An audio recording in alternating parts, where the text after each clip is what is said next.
Joe, hey, it's great to spend some time with you today. First off, I've known Joe for a little bit, and we've had some great opportunity to work with some of our nonprofit customers in a topic in a field that is of utmost importance. Nonprofits right now are being targeted like no other, second only to healthcare when it comes to security incidents. And typically, we find that a lot of our nonprofit customers and partners sometimes lack the funding and the resources to be able to do everything that they need to do to stave off these types of attacks. Joe, thanks for spending some time with me today, and would love to hear a little bit about your role. I know you spent a ton of time in the Microsoft partner ecosystem, a lot of depth around security, and then in recent years with Patriot Consulting. So talk a little bit about what brings you here today. Yeah, I started off in security back in 2004. I got a CISSP certification. Started working for a Microsoft partner in 2008, and that really introduced me to the world of consulting and really helping others. Up to that point, I was really focused on just helping the organization I was working for, but working for a national system integrator really exposed me to the world of consulting. I started Patriot about 9 years ago, Wow. and I really wanted to create a Microsoft partner that was focused exclusively on the Microsoft security and compliance stack. So it's all we do, and we've done over 2,000 projects in 9 years. And so we've gained a lot of experience and we love helping. So on Fridays, we actually dedicate Fridays to giving. So we have open office hours for any TSI client that just wants to talk to a Microsoft security experts. I have a booking link that they can use. So we just do that pro bono every Friday.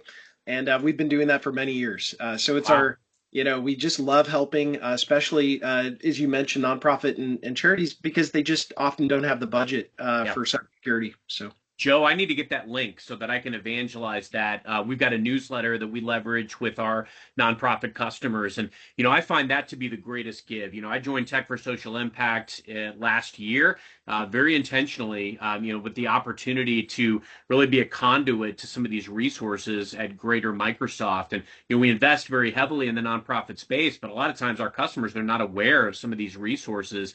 And there's so many things that that our nonprofit customers need to be prepared for. I'd love to hear from you, in your experience, what are some of the most common cybersecurity threats that nonprofits are facing today that you and your team are helping them with?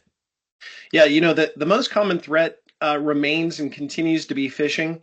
And so it's not exclusive to nonprofits, but I think what the issue is that nonprofits often lack a 24/7 security operations center to be able to respond when, as a human, we're all going to make mistakes. We're all going to click a phishing link every now and again. So what I really try to focus my time on is educating and raising awareness about the Microsoft phishing resistant authentication methods. So, as a Microsoft employee, you recently got to experience the deployment of passkeys, which Yeah. were first announced by Microsoft in May of this year. But they're available inside of the Authenticator app. Users can enroll a passkey, and what that means, Carson, is that if the user does make a mistake and they click a phishing link, it's not going to result in the account getting compromised. That's a Hmm. big deal. So if we can help shift left and focus folks on prevention as opposed to Yeah. that detect and respond, which is really their weak area, they don't have the staff and budget to do that. You know, if you had just 8 hours to do any one thing in security in the next 90 days, I would really focus on a phishing resistant passkey deployment. It's going to save so much time and reduce so much risk more than anything else. And so I've been on the bandwagon, just really trying to get that message out. That's powerful. That's perfunctory. And I will say, what's amazing to me is having been at Microsoft 11 years, I've supported hundreds of customers. Every one of them is so dramatically different. And working in the nonprofit space, often, you're up against, this lack of resources, lack of funding, lack of ability. And I want to dive into that a little bit more. I think we're at this amazing time as well where we've seen these tools. Not only are the attacks getting more sophisticated, but we're also seeing the tools get more sophisticated. And what I like about what you just said, Joe, it's almost like accepting the inevitability that these attacks are going to happen and that people are going to click. How can we protect ourselves and insulate ourselves in the case of inevitability? But I think a lot of nonprofits are thinking like, how am I going to do this when I don't have people. I don't have a security team. I don't have a CISO as an example, or I don't have the funding to be able to do this. How can nonprofits today be thinking about this, and how are they being impacted by lack of resources and funding? What's your experience there? Yeah, there's some things that you can do with just very little effort to enable some things inside of your Microsoft tenant. For example, security defaults. They now exist also on the email security side, so you can actually set up some security baseline templates and enable those just to get the best protection possible. For email security, that's where most threats are kind of coming in as well. At Patriot, we do offer my book. I wrote a book called Securing Microsoft 365. I give Love a it. copy of that to any nonprofit, charity organization, anyone within TSI, so that they can also kind of do that self-learning. We also have over 18 hours of free training on our website. So any nonprofit charity can go to the website, get the free training there as well. But yeah, I would start off with again hardening the identity, hardening email security. And then the third area I would focus on is really endpoint security.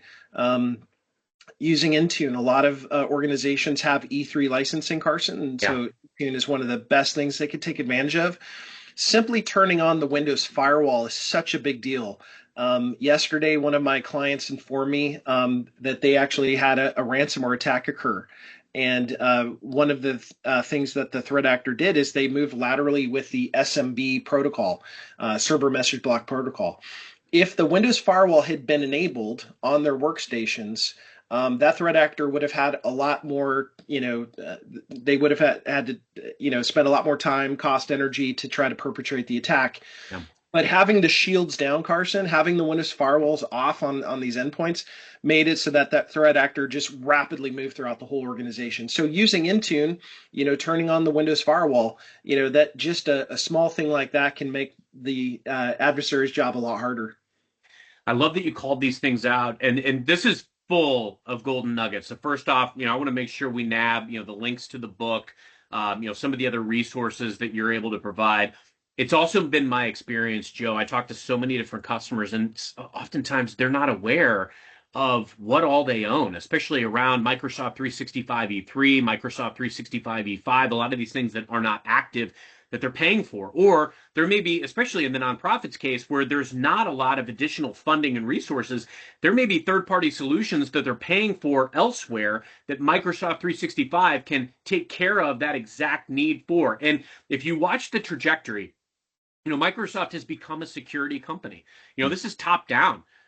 From Satya Nadella has stated how critical security is to the core of our business. We're investing $4 to $6 billion a year in security specifically. And if you look at the last several years of the Microsoft 365 portfolio, with maybe one price increase, we've added a lot of security features, AI, automation into the stack that didn't exist previously. And through acquisition and other building new tools, become very sophisticated around security. And I love the call outs that you're making. I think, even if it's just spending time with Patriot, with your Microsoft team to go through, what do I own? How can I be optimizing what I'm already paying for? That's why we exist.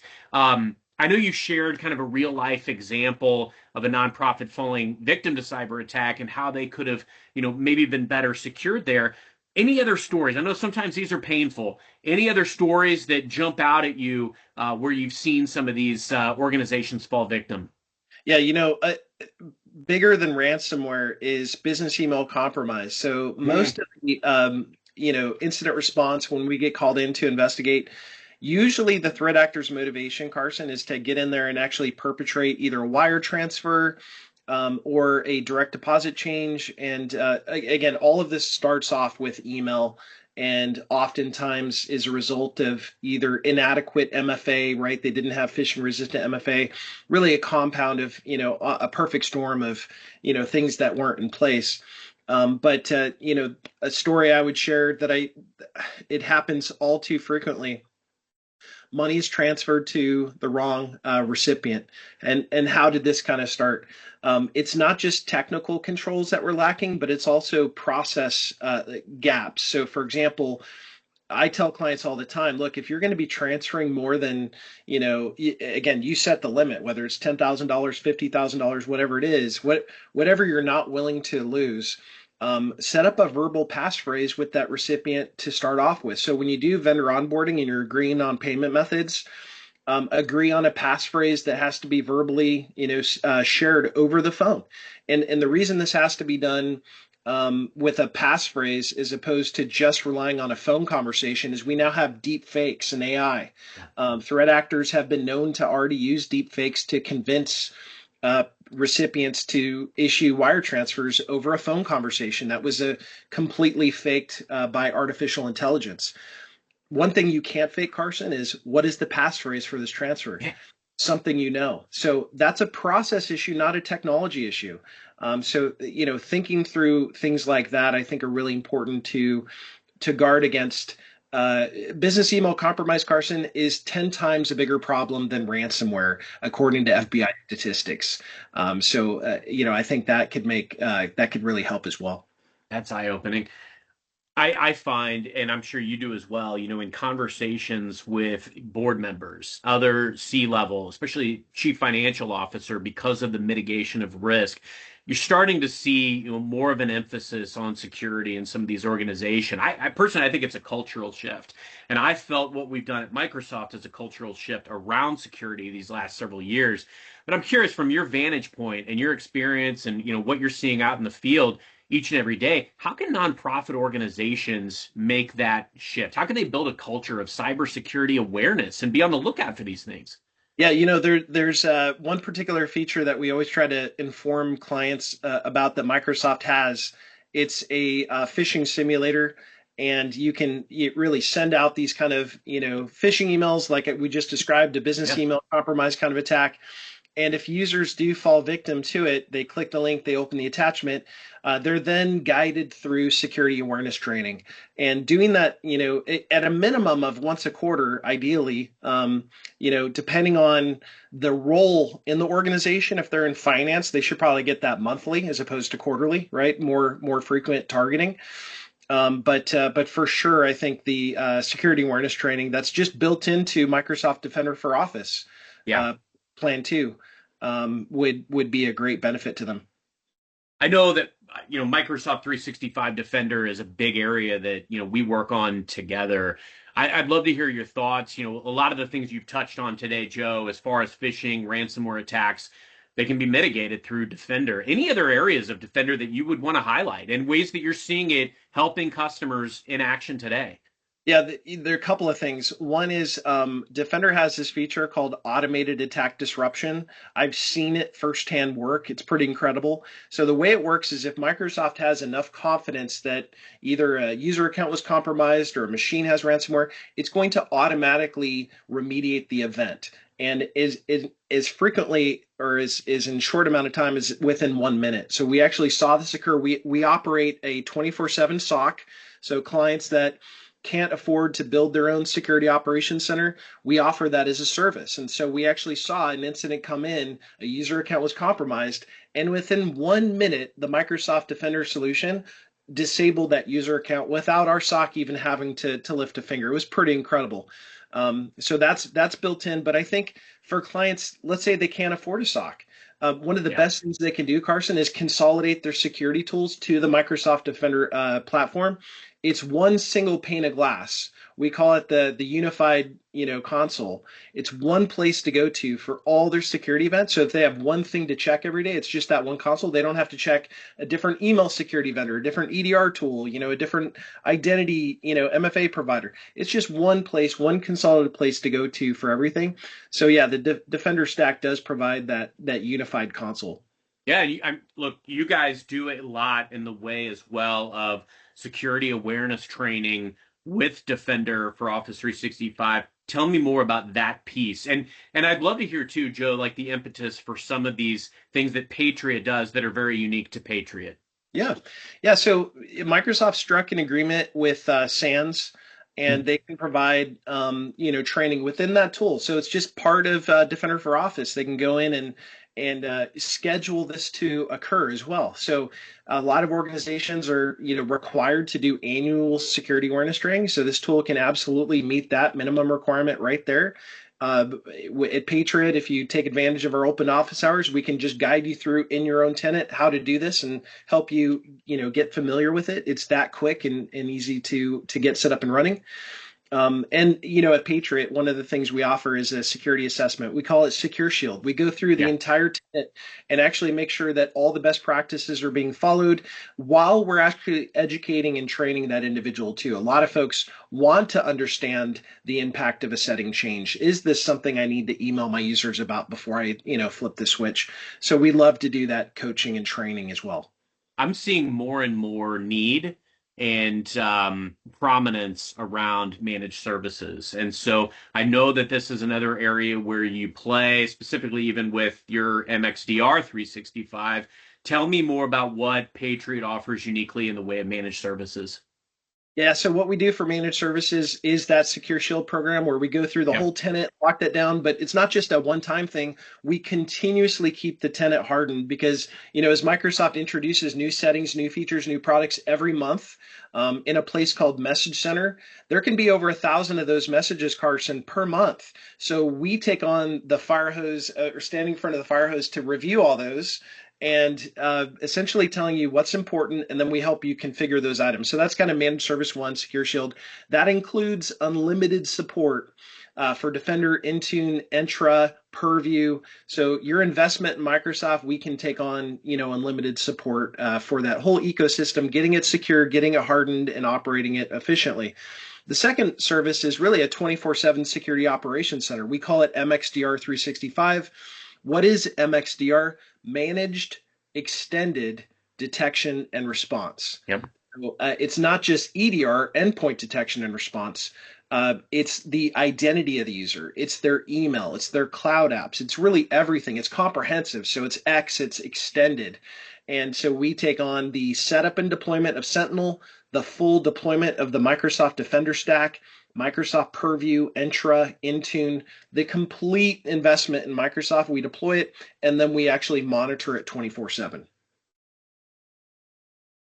So for everybody watching today, patriotconsultingtech.com.